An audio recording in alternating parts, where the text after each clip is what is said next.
ବର୍ତ୍ତमान आज संवादपत्र बाहरी आपण मैंने समस्ते जानते गोटे प्रश्न सार ए ऋतु रे यूरिया सार चाषी पाखक जाइए ना आउ का पाखक जाइए काली जो रिव्यू आसी सरकार तरफ 1200 रु अधिक सेल पॉइंट रे संदेह रही बोली विचाराधीन रही से सेल पॉइंट गुड़िक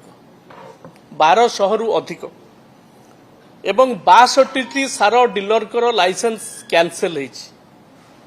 30टा दुकान को बंद कर दिया तेणु ये पाखापाखि सरकार एडमिट करिथिबा पॉइंट गुड़िक प्राय 1300-1400 हम ये 1400 पॉइंट रे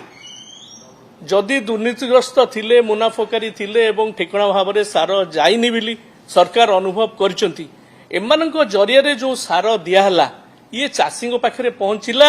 ना कुआडे जाइछि केते टंका रे बिक्री होइछि